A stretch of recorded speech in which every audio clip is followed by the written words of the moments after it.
or your last project went well? Was it because you were good or because you were lucky?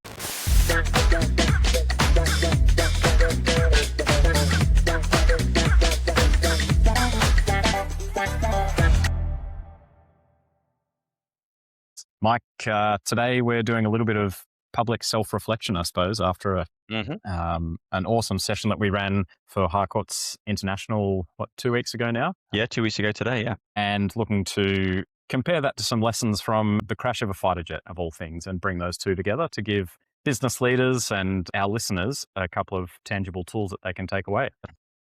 Do you want to start let's start by framing what the session was. So our typical workshops run with 16 people, and Harcourt's came to us having done one of our smaller workshops and wanting a bigger one for, what was it this time? 36 people. 36 people, that's right. But it was still a big group, far bigger than we're used to. Yeah. And we actively thought about that and anticipated what would have to change, but lo and behold, there were things that we didn't anticipate. And I think the one that we're going to focus on predominantly today was a constraint by virtue of the software that we use, the Interlab software. So do you want to talk briefly about the limitations of the software and how that played out? Yeah, sure. The way that the Interlab missions work, interpersonal skills lab, for people who haven't come across it before, is it's generally, for the smaller missions that we do, or that we mostly do, it's 4 people per team. Any more than that just becomes a bit unwieldy. And you can have less than that. You can have as little as 2, but if you have 3 or 4 people, you get much better dynamics, immersive communication, and people can really kind of see what's going on and how they work as a team. So 4 people is a really good number. But because we had the way that the back-end interface works online is I can only facilitate 4 teams at once. So that's 16 people. You can do the same, another 16 people. Therefore, 16 times 2, 32. You've got more than that left over. So therefore, what we elected to do, which is what I've done in other classes to good effect, albeit with smaller numbers of people in total, is give people observer roles, and then they can actually stand on the sidelines, watch what's going on. And because you're not actually fully immersed in what's happening, it does give you a really unique viewpoint to witness other people's behavior, witness some communication styles, some examples, and so you can bring them out afterwards in the debrief and help people learn and learn yourself as well. Yeah, nice. Thank you. And this is where the first lesson comes out for us. It was a high energy, like a really good workshop. We got super positive feedback. I think it was 14 of the 15 respondents to our survey gave us 5 stars for general feedback. 100% gave us 5 stars for would recommend. Yep, definitely. Super positive feedback. And that's kind of, I think, the crux of today's episode, right? Is the session was good, but we haven't waited for failure to learn from it. So despite all that super positive feedback, we received 2 small bits of constructive feedback. And first was the observer issue. So because of that software cap, meaning only 32 people could actively participate, 4 had to observe, and 1 observer reported that they felt excluded and that she didn't get as much out of the session as the other people did. And she was absolutely right. Like, participation typically teaches far more than watching. But for us, and I think the lesson that we've taken away, is the real miss wasn't the software constraint, but it was that we didn't frame that constraint as effectively as we could have, and very early and deliberately. Yeah, exactly. So if we had first of all explained that there was a system limitation, here is the system limitation. That means that there are 4 observers, and here's what makes that role super powerful. And here is what we want you to do, what we want you to look for, and where we're going to seek your very unique contribution, is what we, in hindsight, did not frame effectively to the groups. The second bit of learning was speed. Did you want to touch on the speed lesson? Yeah, I mean, a lot of that stems back to, a lot of these things are shaped by your previous experience. And because most of the classes we run have fewer people, therefore in a given time window, you've got your milestones going through, when you need to finish the missions, when you need to finish the debriefs, etc. And with about probably an hour to go, my awareness was that we were comfortable for time. We had plenty of time left. However, that awareness was based on a mental model of having far fewer people, and therefore far fewer talking points, far fewer things to just kind of rein in and catch up with in terms of the software before you get going. And because this group was bigger, all those little things kind of added up. And all of a sudden, we realized with about, maybe 20 minutes to go, that we're actually behind timeline by a few minutes. That then adds pressure to us to get things done, to try and get the right learning we want to get out of it. It adds a bit of pressure to the group because they can tell that we're having to try and chivvy them along as well. Yeah. And what that meant is that when we got to the end of the missions and we went through the debrief and we asked the participants themselves what they thought went well, what they want to improve, etc., we essentially just didn't get the observers involved anywhere near as much as we could have done. And as you said a couple of minutes ago, Sam, the observer role is incredibly powerful in this kind of context. And we just didn't embrace that anywhere near as much as we should have done. So that was a real good learning point for us, which was brought out by the feedback given by the observer at the time. So yeah, the time pressure manifested to us not getting the most out of the observer role, which was a shame. Yeah. And I think, funnily enough, that little anecdote of that happening to us is a very strong analogy for what I see in my own business context and in the corporate world, where time pressure creeps in every day, right? Yeah. And the first thing that gets squeezed out is reflection. We constantly talk about debriefing and people are like, no, we don't have time to debrief. And the reflection amongst the group was the thing that got squeezed out for us, which I think exacerbated the problem that we had induced ourselves in terms of not harvesting the observer's insights most effectively. Yeah, exactly. So yeah, I guess for the listeners, time pressure constantly creeps in and reshapes your behavior, and reflection is usually the first casualty, as we found on this time. So we've got a tool to help with that a little bit later. But before we get there, is there anything else you wanted to add on that, Mike, before we pivot to talking about a plane falling out of the sky? I guess I just want to emphasize that when things go, this is a tangent we often go down when it comes to accident investigation or things that we just experience in everyday life. It's not generally, if you like, the people and the active decisions at the time where if you really dig in, those are the problems. It's the kind of conditions that we put ourselves under, that we find ourselves under. And real life will throw those things at you because that's just what real life does. And one of the things that comes up time and time again is this time pressure. You might have financial pressure as a business. You might have competing demands from other tasks, other competitors, et cetera, et cetera. Lots of things are going to put pressure on you as an external condition or perhaps an internal condition that will affect the way that you behave, the processes that you undertake, and as a result, the outcomes as well. So where you can, try and look at the conditions that are affecting these things, and that's where you want to focus your resources to achieve better processes and therefore better outcomes. Nice one. Yeah. And I think the other thing is praise feels good, right? If we could very easily have anchored on our 5 stars and patted ourselves on the back and gone on our merry way. But it's those nuggets of constructive feedback that really change and improve, obviously, when you have a right environment to provide that feedback. Yeah. So I guess, a thought bubble for the audience is, when was the last time you debriefed a win properly, to Mike's point, rather than just celebrating it? And keep listening, and we've got a short 10-minute tool that'll help you really squeeze out those 1%ers. Hey everyone, a quick pause here just to touch base and talk about the upcoming event we are running in Brisbane on the 8th of April 2026. It's going to be 2 days, limited seats, only 16 spots, filling up fast, for an open session of immersive training that you hear us talking about frequently in our podcasts and our other media. So if you want to get involved or find out more, visit the show notes. Additionally, you can like, subscribe, and follow us on your socials, including LinkedIn, for more of our content, and look forward to seeing you in Brisbane on the 8th and 9th of April.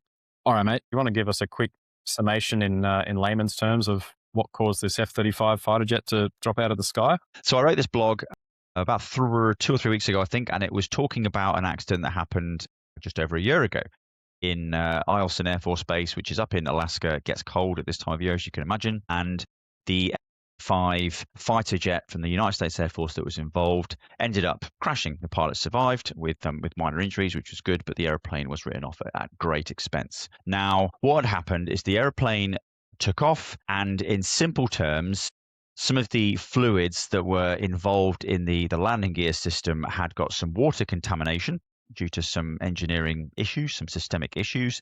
That water had frozen, with it being Alaska in the winter. And as a result, the undercarriage wasn't behaving as it should.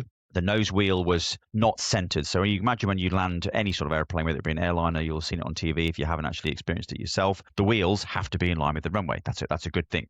This particular wheel was offset by some degrees. And the risk you have is that when you land, if that wheel doesn't instantly center up, there's a risk that the airplane could quite quickly go out of control and potentially, tumble, crash, etc. Not very good for the airplane or for the people involved. So they went through quite a long troubleshooting process with the aircraft airborne, trying to work out what to do. Can we straighten the wheel? Do we accept the risk? Do we try and land into an approach end cable or whatever? And in the end, they came up with a few ideas where they wanted to try and land on the runway, but just touch the wheels down and then instantly take off again in the hope to kind of straighten the wheel up and then have a proper go at landing. First attempt, I think, straightened the wheel up a little bit, but not very much.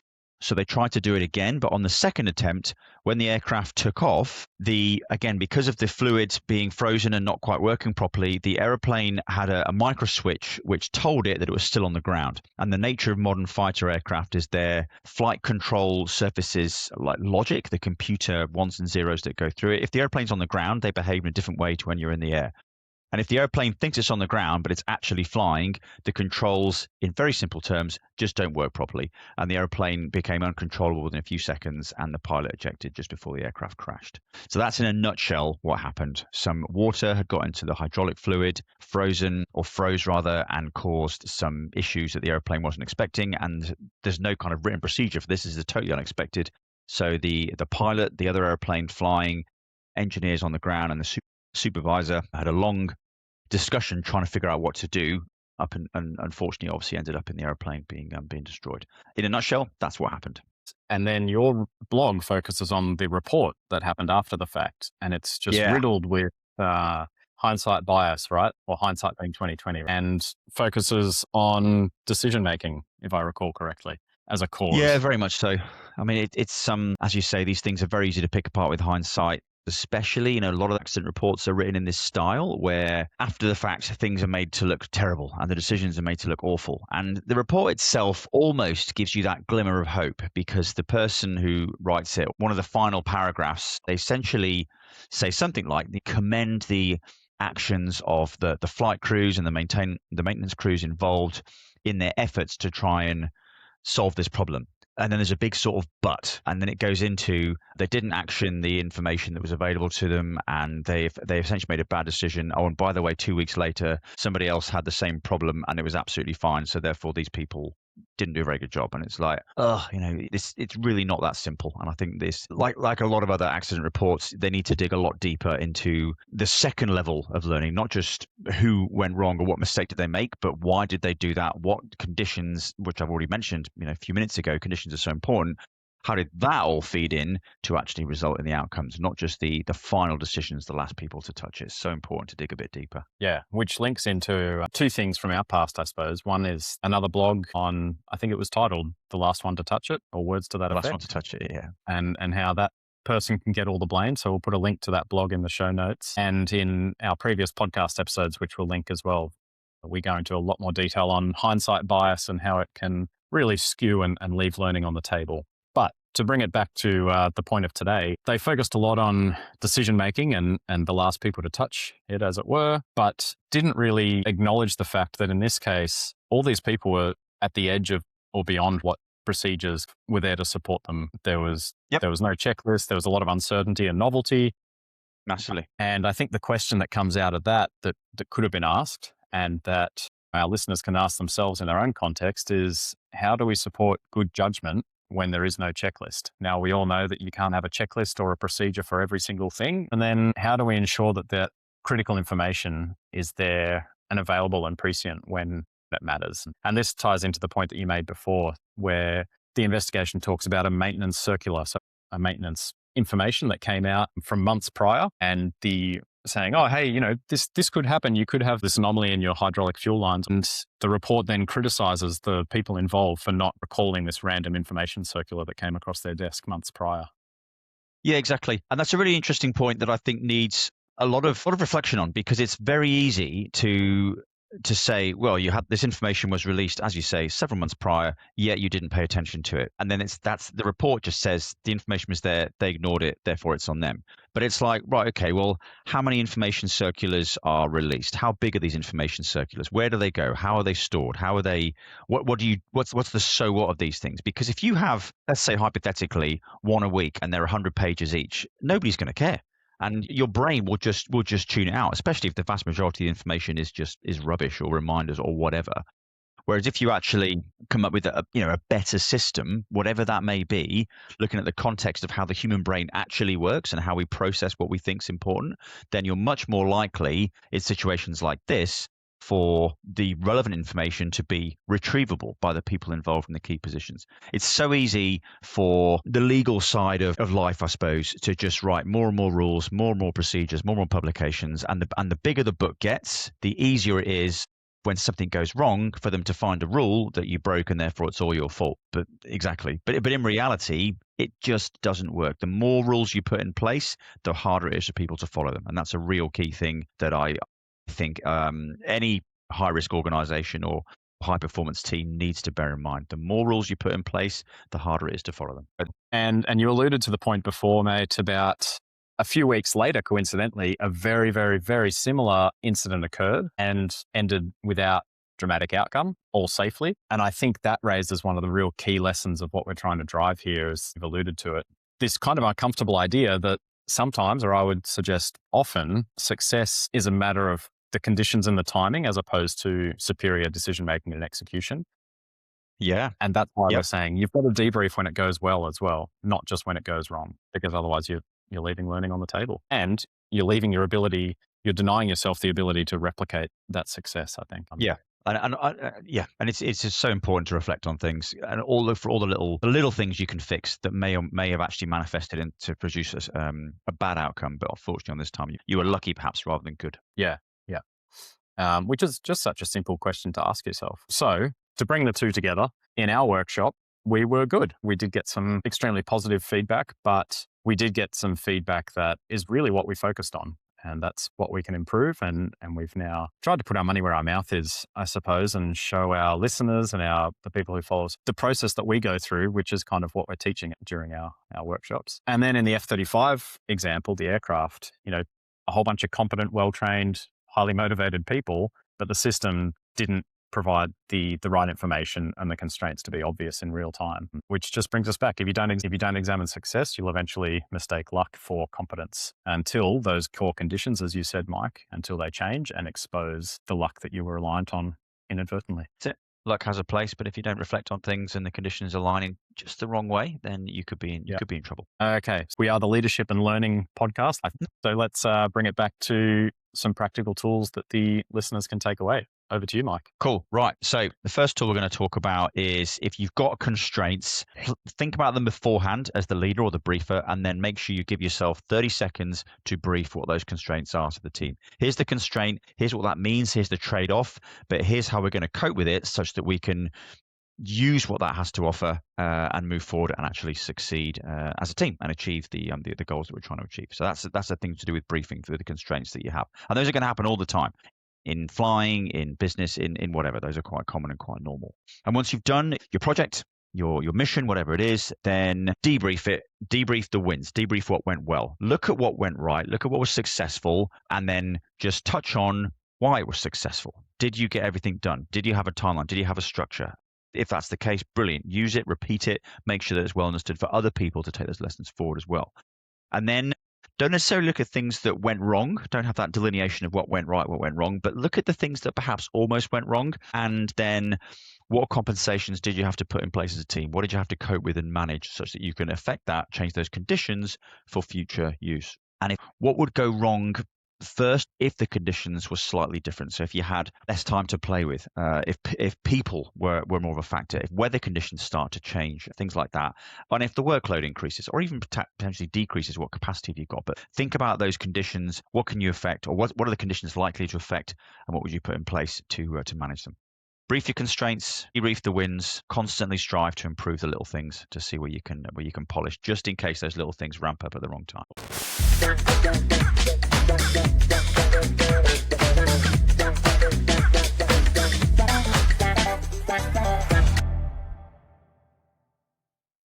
Today, the main key takeaway: don't confuse a good outcome with a good system, and don't wait for failure to learn.